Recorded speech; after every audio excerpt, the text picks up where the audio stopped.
Tu es un minable sans talent qui rejoint une académie connue pour ses étudiants talentueux et se fait rapidement harceler pour son manque de talent. Mais quand il emménage avec les 3 filles les plus sexy et talentueuses de l'académie, il décide de puiser dans son charme intérieur et commence à séduire quelques talents.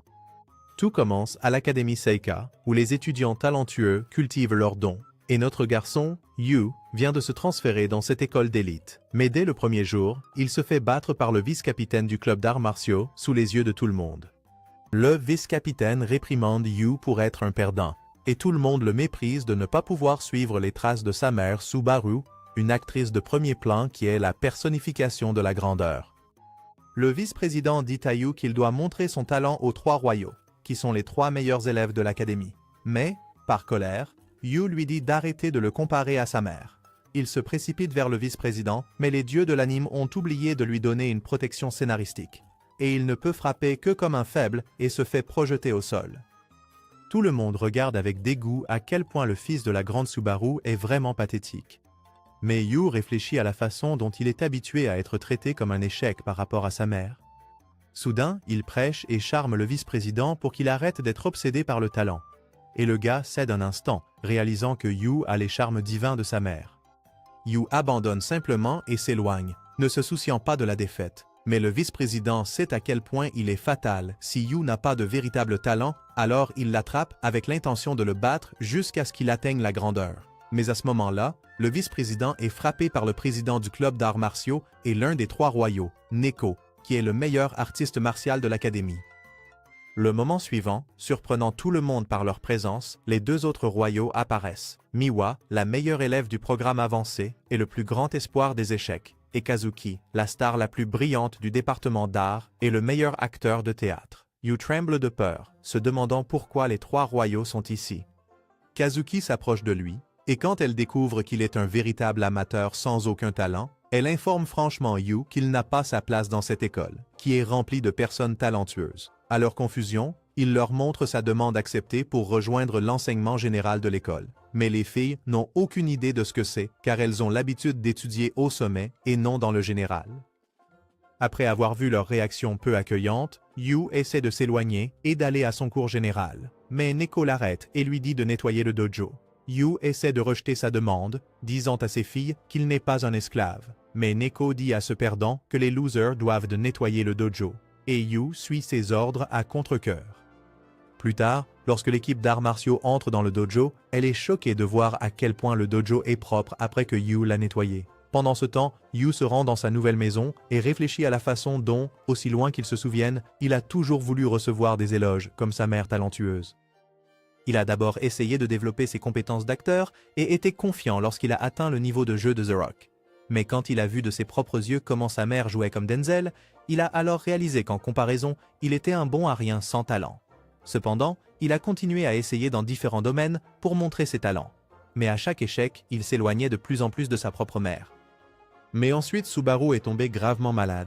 Et tu as juste réalisé à quel point il avait été distant avec elle, qui était sa seule famille. Mais ensuite, à l'hôpital, elle a commencé à revoir l'une de ses séries de films où elle jouait une mère dans une famille heureuse encore et encore. Tu lui as dit combien il aimait cette série et sa mère a dit qu'elle l'aimait aussi. Elle lui a demandé ce qu'il aimait dans la série. Et quand il a exprimé son amour pour les scènes où la famille dînait, Subaru lui a dit qu'elle aimait aussi ces scènes le plus. C'est alors que vous avez réalisé que malgré tout le talent qu'elle avait, ce qu'elle voulait vraiment, c'était avoir une famille comme celle de cette série. Mais avant que vous ne puissiez exaucer son plus grand souhait, elle est morte et vous a laissé une note souhaitant qu'il ait sa propre famille heureuse. Bien qu'il ne sache pas comment y parvenir, Yu a l'intention de l'obtenir et de compenser tout ce qu'il et sa mère ont manqué. Il arrive à la maison où il va séjourner et, à sa grande joie, c'est un immense et magnifique manoir. Soudain, Neko surgit, l'attaquant tout en portant ses serviettes, le traitant de pervers et de cambrioleur. Yu dit rapidement qu'il n'est pas un cambrioleur et Neko exige une explication de sa part. Soudain, elle glisse et se retrouve par terre dans une position idéale pour quelqu'un comme Johnny Sins. Ouais, mec. Puis, au lieu de l'aider à se relever, Yu se moque d'elle en utilisant son aura, et quand elle essaie de le frapper, il lui jette une serviette sur la tête et commence à la sécher. Quand elle essaie de riposter, il la charme pour qu'elle se calme, et elle le laisse lui sécher les cheveux. Soudain, les 2 autres apparaissent après leur longue journée et entourent Yu, exigeant une explication. Mais Yu lui-même est confus quant à la raison pour laquelle les trois royaux sont également ici. À ce moment-là, le téléphone de Yu sonne et le propriétaire de la maison l'informe qu'il va commencer à vivre là-bas en guise de faveur pour sa défunte mère et qu'il a 3 filles qui y vivent. Il espère que Yu s'entendra bien avec elle et que son talent pourra s'épanouir afin que l'héritage de grandeur de sa mère perdure. Yu réalise que le rêve d'avoir sa propre famille heureuse est mort car les sœurs n'accueillent pas sa présence chez elle. Elles n'arrivent pas à croire que leur père a recueilli un perdant errant et elles refusent de s'occuper de Lai. Mais Yu est toujours convaincu qu'il y a de l'espoir, qu'ils puissent être une famille heureuse ensemble et essaie de les conquérir. Il remarque soudain quelque chose par terre, mais Kazuki le ramasse rapidement avant lui. À ce moment-là, il regarde autour de lui et réalise que la maison est en désordre complet. Il voit alors que l'évier est rempli de vaisselle sale et les filles blâment Kazuki pour ne pas avoir fait ses tâches. Mais elle s'excuse, disant qu'elle était trop occupée à répéter du théâtre. Mais Yu trouve des assiettes cassées cachées et il réalise que Kazuki a essayé de faire la vaisselle, mais elle était si maladroite qu'elle les a toutes cassées, et Kazuki est embarrassé. Puis Uki sort le linge sale et il révèle que Miwa en était responsable et qu'elle n'a pas fait ses tâches non plus. Par frustration, Miwa dit à Yu de prendre en charge sa tâche, mais Yu n'a aucun problème avec ça. Il souligne ensuite que Neko est responsable du ménage, ce qu'elle a échoué à faire. Mais elle en a assez qu'il se moque d'eux pour ne pas avoir fait les tâches ménagères. Les trois royaux commencent à lui aboyer dessus, soulignant ses échecs à l'école. Mais pendant qu'il jacasse des bêtises, Yu s'active et, à leur surprise, il parvient à tout nettoyer pendant qu'ils se moquèrent de lui. Neko se souvient qu'il était celui qui avait nettoyé le dojo, et Yu utilise son beau visage pour les séduire. Oh là là! Et ils se regroupent rapidement pour éviter ses charmes. Le lendemain matin, Yu est excité d'avoir un jour de congé. Mais soudain, la maison commence à trembler et il réalise que Neko est en plein milieu de son entraînement intense dans son dojo si tôt le matin. Il trouve ensuite Miwa, déjà en train de s'entraîner à jouer au shogi contre une intelligence artificielle, profondément frustrée. Et il trouve Kazuki dans la cuisine, en train de préparer un jus vert diabolique comme s'il était Walter White. Il demande à Kazuki ce qu'ils font tous et elle l'informe qu'ils font leur routine matinale, en disant que de la même manière qu'ils se brossent les dents le matin, ils font tous leur propre routine. Elle dit ensuite à Yu qu'ils vont tous sortir et lui demande de surveiller la maison. Voulant construire une famille heureuse, Yu demande qu'ils prennent le petit déjeuner ensemble et Kazuki le repousse froidement, disant qu'elle veut aller à la répétition. Yu essaie ensuite d'amener Miwa à prendre le petit déjeuner, mais à sa surprise, elle grignote déjà des aliments malsains tout en pratiquant le shogi.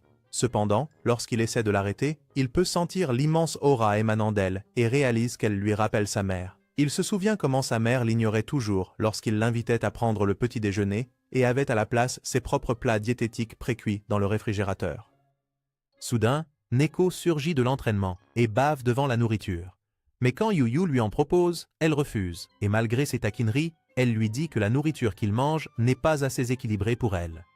Cela le déroute que quelqu'un se soucie autant du petit déjeuner, mais elle lui dit que pour être la meilleure, elle doit se nourrir de la meilleure nutrition.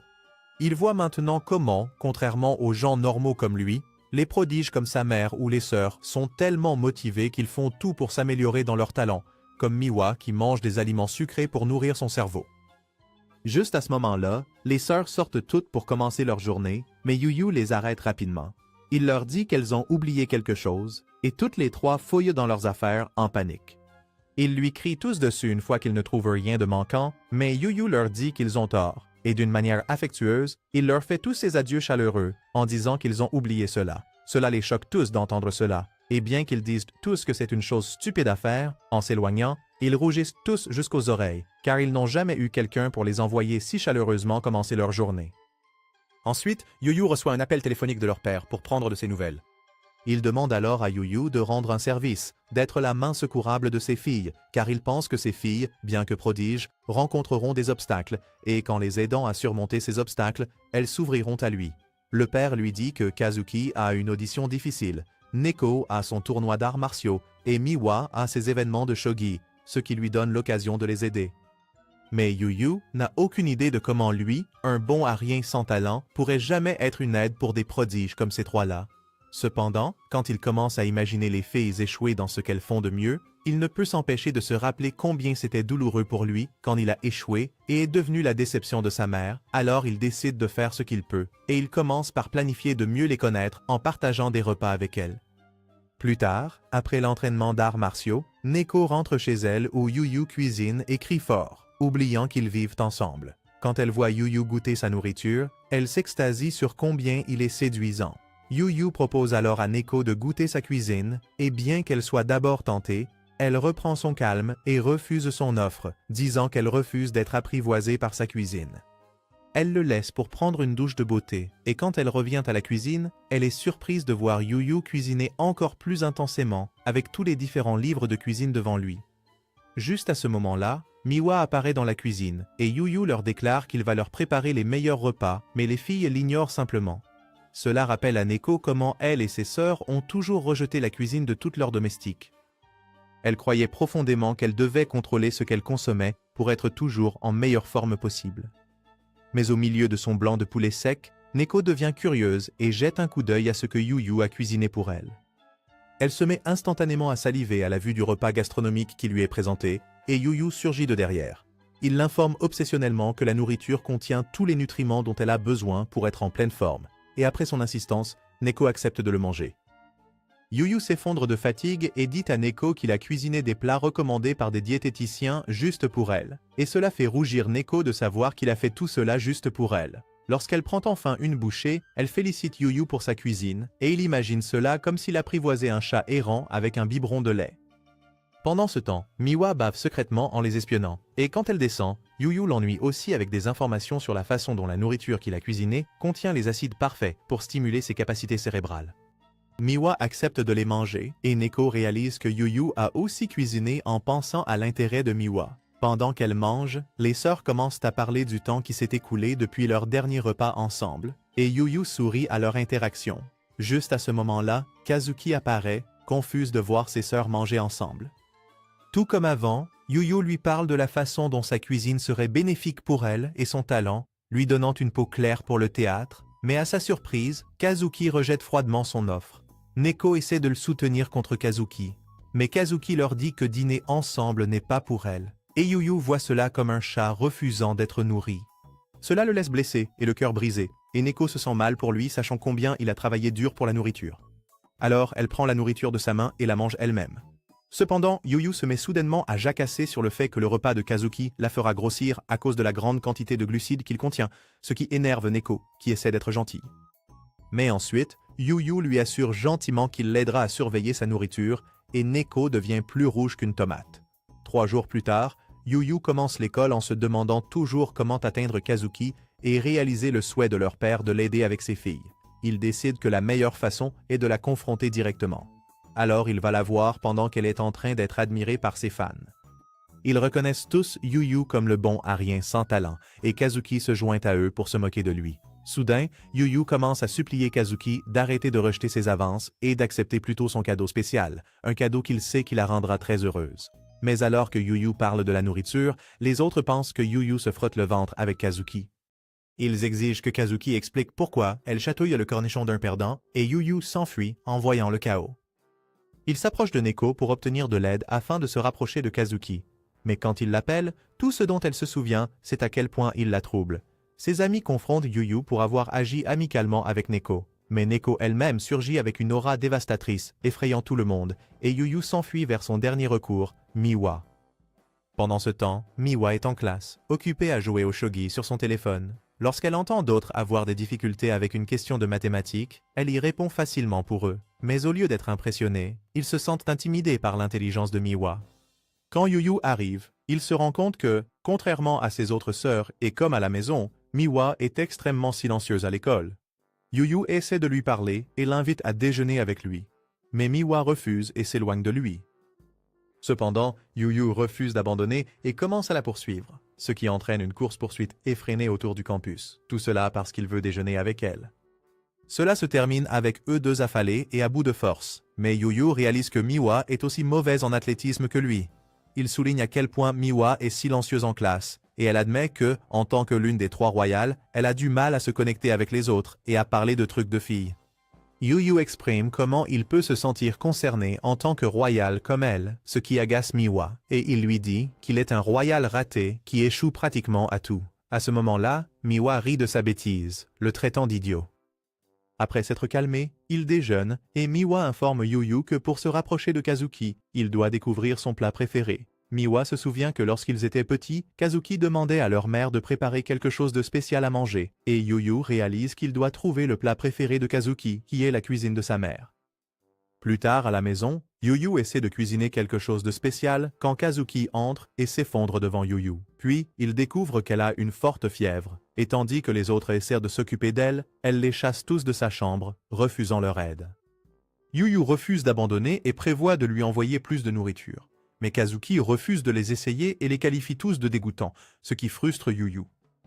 Il fait irruption dans sa chambre pour lui apporter sa cuisine, et quand elle essaie de le chasser, elle se sent extrêmement faible et tombe sur lui. Yu lui dit qu'elle va manquer ses répétitions si cela continue et lui propose de devenir son partenaire de jeu jusqu'à ce qu'elle aille mieux. Il se vante d'être le fils de la grande actrice, Subaru, qui a commencé à jouer dès son jeune âge, et Kazuki réalise qu'elle pourrait être en présence de la grandeur elle-même. Mais quand Yu commence réellement à lire son dialogue, il sonne comme une vache mourante et se fait expulser pour être inutile. Cependant, il refuse d'abandonner et revient jour après jour pour être son partenaire de jeu, mais il se fait toujours expulser à la fin. Cela frustre Kazuki de voir qu'à la différence d'elle, qui est toujours impeccable et fiable, est quelqu'un de si pathétique et peu fiable. Puis, une nuit, elle descend et trouve en train de regarder toutes ses performances à la télévision, tout en répétant ses répliques pour s'améliorer. Kazuki est touché par ses efforts, et même si continue d'être un acteur médiocre, elle reconnaît son travail acharné. Le lendemain, est de retour dans sa chambre pour essayer d'être son partenaire de jeu. Mais après ce que Kazuki a vu la veille, elle ne le met pas dehors, et se joint à lui pour jouer. Cela touche et à leur grande surprise, parvient à livrer une réplique brillamment. Il commence à pleurer devant sa mère, ému d'avoir réussi à bien jouer après plus de 10 ans d'efforts, et Kazuki ne peut s'empêcher de ressentir de l'envie face à la passion du pour ses propres luttes. Kazuki admet sa défaite et accepte de manger sa cuisine pour se remettre en forme. Célèbre et promet de lui cuisiner un chef-d'œuvre. Mais Kazuki lui demande d'arrêter et lui dit qu'elle a une demande. Avant de dire quoi que ce soit, Kazuki se recroqueville dans son lit, se sentant embarrassée par ce qu'elle s'apprête à dire. Après avoir rassemblé assez de courage, elle dit à qu'elle n'aime pas manger des carottes, des champignons, des poivrons et bien d'autres choses. Et réalise que, pendant tout ce temps, Kazuki était simplement une mangeuse difficile. Le lendemain matin, Miwa et Neko sont totalement choqués de voir Kazuki les rejoindre pour le dîner après ses refus de la semaine passée. La complimente d'avoir fini son repas, et Kazuki est heureuse de les manger tant qu'il n'y a pas de carottes. Mais à sa surprise, lui chuchote à l'oreille qu'elle a mixé les carottes, ce qui la fait réagir. Cela rend extrêmement heureux de pouvoir enfin apprivoiser les 3 chatons grâce à sa cuisine. Mais soudain, ils lui disent tous de ne pas leur préparer le dîner. Lorsqu'on leur demande pourquoi, ils expliquent qu'ils vont tous manger à l'extérieur, car ils ont tous leurs propres entraînements et activités. Quand ils partent, cela rappelle à comment sa mère faisait la même chose, ne mangeant pas à la maison pendant 1 mois, ce qui a tendu leur relation. Il réalise encore plus que, tout comme sa mère, les 3 sœurs sont à la fois douées et obsédées, tandis que lui n'est qu'un bon à rien sans talent qui est nul en tout. Il se souvient comment leur père lui a demandé d'être la main secourable de sa fille et comment la mère de lui a souhaité de se construire une famille heureuse, mais il réalise rapidement qu'il ne sait pas ce qui fait une famille heureuse. Rends-moi un service, s'il te plaît. Va-t'en d'ici. Alors, il met la série télévisée de sa mère où elle jouait une mère aimante dans une famille heureuse et ne peut s'empêcher de sourire en voyant la chaleur devant lui.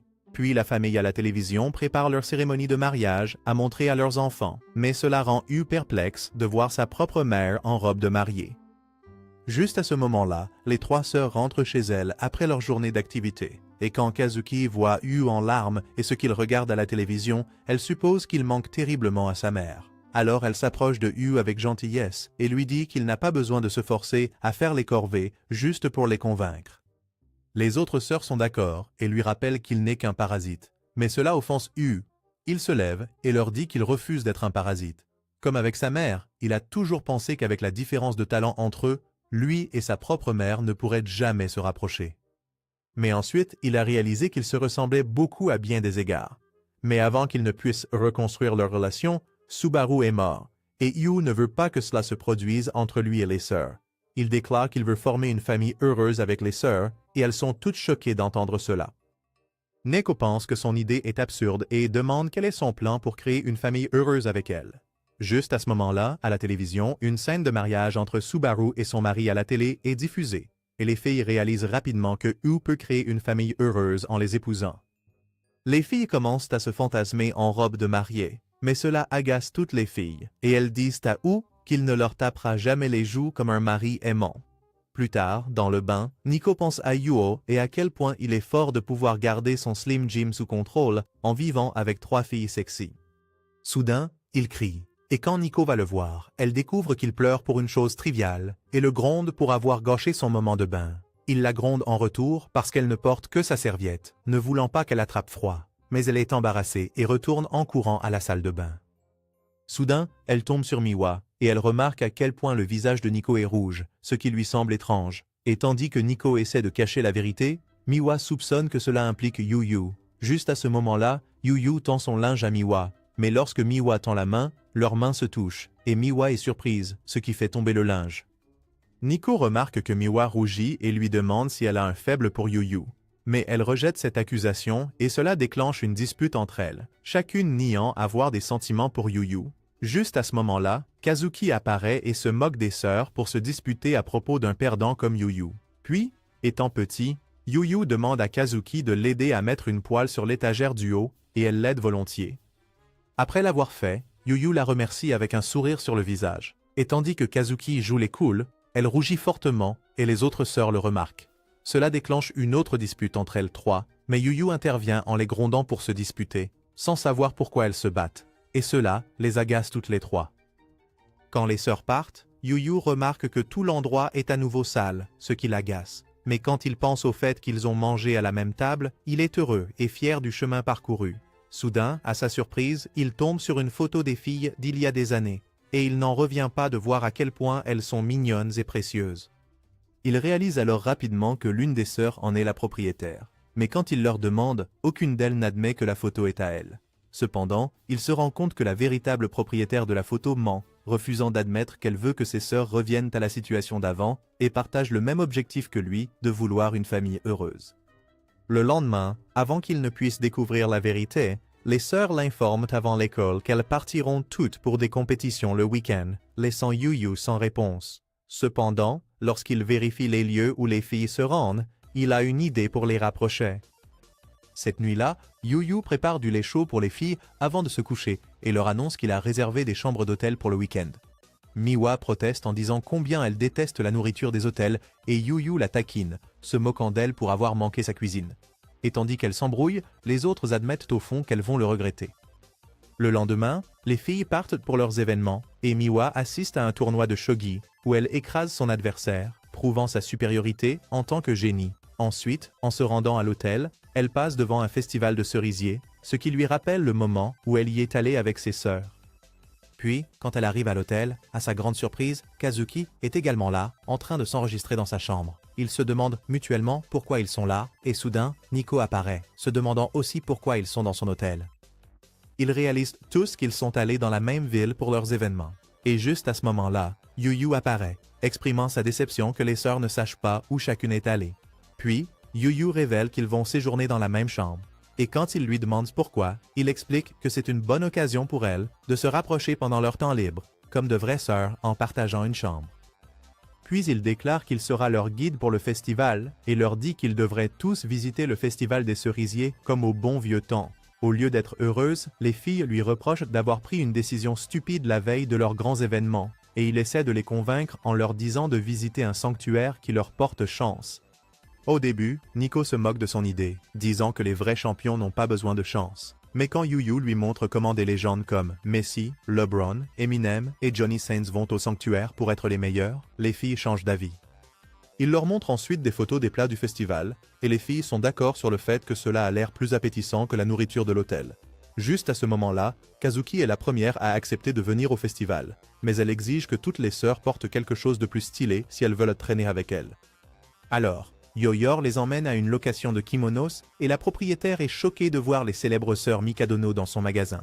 Elle se met rapidement au travail et habille les sœurs avec les meilleurs kimonos qu'elles ont, les faisant ressembler à de véritables beautés japonaises. Mais Yo-Yo remarque que Neko est sur le côté, refusant de les porter. Il essaie de la convaincre d'en choisir un parmi les 100 jolis kimonos, mais elle refuse. Juste à ce moment-là, la propriétaire lui apporte un kimono bleu, disant que cela améliorera son esthétique de garçon manqué. Mais cela rappelle à Neko comment, dans le passé, elle voulait porter des choses plus féminines, mais était forcée d'avoir un look plus garçon manqué. Soudain, Yo-Yo choisit un kimono rose et féminin pour Neko. Et tandis que les sœurs et la propriétaire pensent qu'un style girly ne convient pas à Neko, Yo-Yo n'est pas d'accord, affirmant qu'elle sera magnifique dedans, ce qui déstabilise Neko. Neko accepte alors de l'essayer, et lorsqu'elle présente enfin son look, ils sont tous émerveillés par sa beauté, arborant un style pour lequel n'importe quel homme se battrait. Ensuite, ils arrivent au festival, et à peine arrivés, Kazuki est déjà entouré d'une foule, tous en train de s'extasier sur ses performances d'actrice. Pendant ce temps, ses sœurs et Yo-Yo sont sur le côté. La vue agace Yo-Yo, car il voulait initialement que Kazuki passe du temps avec ses sœurs. Mais voyant à quel point Kazuki est à l'aise parmi la foule, Yo-Yo choisit de ne pas déranger. À ce moment-là, une fille parmi les fans n'est pas fan de Kazuki et est agacée de voir son propre ami dans la foule. Alors, elle s'éloigne de là, pas convaincue par Kazuki. Soudain, sa pantoufle se casse et elle est sur le point de tomber, mais Kazuki la rattrape comme un prince et la séduit, lui faisant remettre en question son amour pour les saucisses et le transformer en ciseaux. Kazuki repose la fille, les laissant en admiration devant ses charmes. Mais alors qu'elle s'éloigne, elle est tirée dans les buissons, loin de ses admiratrices. Quand elle regarde qui c'est, il s'avère que c'est Yo-Yo qui lui offre de la nourriture et veut qu'elle profite du festival. Kazuki se moque de son sentiment, mais Yo-Yo se concentre davantage sur les pieds de Kazuki, disant qu'il sait qu'elle souffre à cause des sangles serrées de ses sandales. Elle le traite de pervers pour avoir prêté autant d'attention, mais Yo-Yo en a assez de ses bêtises et la force à mettre un pansement sur ses pieds. Quand il voit ses pieds, il se sent mal de voir comment Kazuki a dû porter un être humain entier après avoir vu les dégâts sur ses pieds. Il la gronde de ne pas avoir demandé de l'aide à quelqu'un. Mais Kazuki dit à Yo-Yo qu'elle doit être le prince de tout le monde, et qu'être un prince signifie ne pas être une mauviette qui a besoin d'aide. Yo-Yo rit de sa logique et lui dit que même le prince le plus fort a besoin d'aide de temps en temps. Il lui demande ensuite ses pieds, et à sa surprise, elle lui tend volontiers son pied, tout comme ta mère a volontiers donné des joues au facteur. Et Yo-Yo applique alors le pansement sur elle, empêchant d'autres dommages. Pendant ce temps, Neko et Miwa sont au milieu d'un concours de pêche, avec Neko qui a du mal à en attraper un seul. Juste à ce moment-là, Yo-Yo et Kazuki apparaissent, et les sœurs rient de voir Kazuki porter un masque stupide. Mais Yo-Yo leur dit qu'elle doit éviter d'attirer l'attention. Yo-Yo et Kazuki les rejoignent et jouent à un jeu d'équipe contre les deux autres pour voir qui peut attraper le plus de poissons. Miwa détend l'atmosphère en disant à Kazuki de garder le masque car son visage habituel a l'air grincheux tout le temps et elle ne peut s'empêcher de sourire derrière. Puis, après quelques tours, les filles s'y mettent, et à cause de leur nature compétitive, Yo-Yo n'arrive pas à rivaliser avec elles. Mais il voit là une occasion de les laisser continuer à jouer pendant qu'il planifie le prochain événement pour les sœurs. Il se dirige vers le grand événement du festival, une compétition de traversée des feuilles de lotus où le gagnant obtient la chance inégalée du compétiteur, la même que Johnny Sins a eue, et une photo avec le gardien doré du sanctuaire, ce que les trois sœurs ont déjà obtenu et que Yo-Yo veut gagner, sachant que c'est un souvenir précieux pour les trois sœurs. Cependant, lorsque la compétition commence, un compétiteur tombe à l'eau. Et ils réalisent tous rapidement que certaines des feuilles de lotus coulent. Puis, un par un, les autres concurrents tombent, et en les regardant, les organisateurs de l'événement se rappellent comment les trois sœurs ont autrefois gagné le tout, avec facilité. Quand c'est au tour de Yu-Yu d'essayer, il échoue aussi. Mais contrairement aux autres idiots qui abandonnent tôt, Yu-Yu refuse d'abandonner et continue d'essayer au point que d'autres personnes s'inquiètent. Une heure plus tard, il commence à pleuvoir fortement et Yu-Yu est toujours là, tombant encore et encore, mais refuse toujours d'arrêter. Les organisateurs lui proposent même de gagner par forfait, mais il refuse de prendre une victoire mesquine.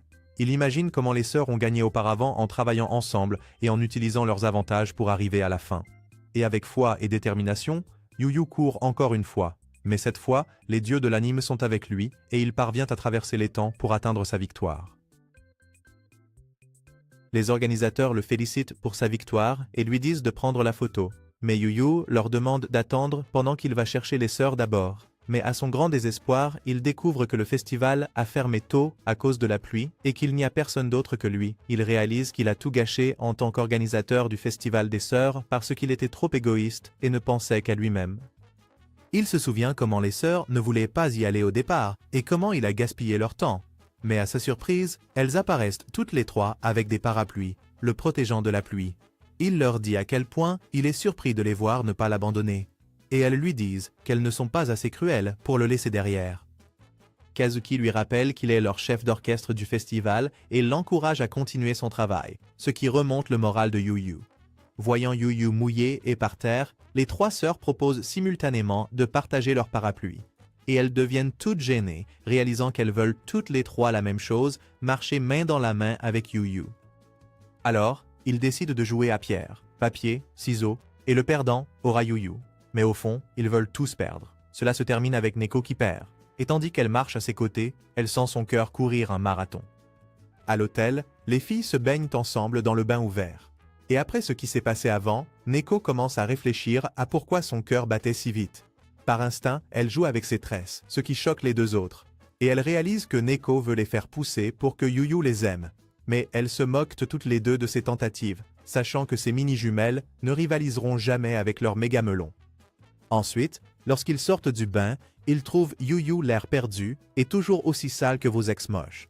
Et quand ils lui demandent ce qu'il fait, il révèle qu'il a bêtement oublié de réserver une chambre pour lui-même parce qu'il était trop concentré sur le fait d'offrir une belle expérience aux sœurs. Il leur dit au revoir, disant qu'il va juste dormir avec les clochards locaux. Mais Kazuki l'arrête dans son élan. Et la prochaine chose qu'il sait, c'est qu'il reste avec elle. Vous savez quelle heure il est? Les sœurs conviennent qu'elles refusent de l'abandonner tout seul, surtout qu'elles vivent habituellement ensemble. Yu-Yu les remercie beaucoup et leur dit qu'il veut trouver un peignoir pour pouvoir se doucher. Il tombe sur Kazuki en cherchant un peignoir et elle est troublée de le voir de si près.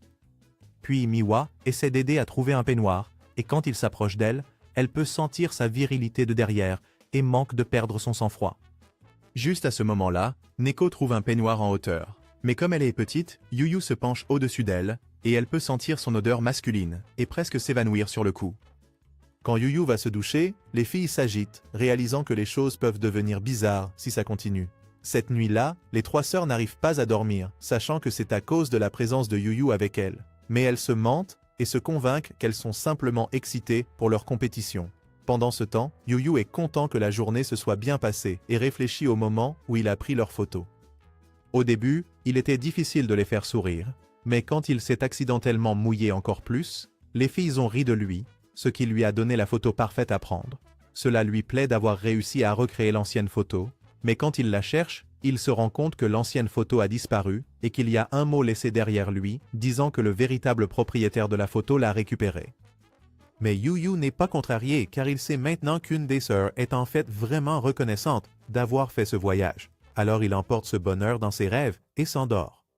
Soudain, toutes les sœurs se lèvent, énervées par la facilité avec laquelle Yu-Yu s'endort. Elles se remémorent leur journée et comment Yu-Yu a réussi à choisir le kimono parfait pour Neko, un kimono fleuri, exactement celui que Neko aimait avant de devenir garçon manqué. Elle admet que c'est vrai, mais ajoute que Yu-Yu a aussi réussi à sortir Kazuki de sa coquille d'actrice et à lui faire profiter du moment pour une fois. Miwa rit de leurs commentaires, mais il rappelle rapidement à Miwa qu'elle n'a pas changé et qu'elle est toujours comme avant, voulant toujours jouer au stand de jeux du festival, même si elle était horrible à cela, donc elle avait besoin de Kazuki pour les gagner pour elle. Cela les confond pourquoi ils parlent soudainement comme ça. Et Kazuki exprime à quel point elles sont habituellement si distantes à la maison, chaque sœur faisant sa propre chose. Il réalise que Yu-Yu a réussi à rapprocher les sœurs. Mais au fond, en regardant les deux photos, Miwa est heureuse d'avoir retrouvé ses sœurs, exactement comme avant, même si ce n'est que pour une nuit, tout cela grâce au GOAT lui-même, Yu-Yu. Merci d'avoir regardé la vidéo récapitulative d'aujourd'hui. Si vous avez apprécié ce récapitulatif, commentez ci-dessous « Festival » et appuyez sur le bouton « J'aime » pour la partie 5.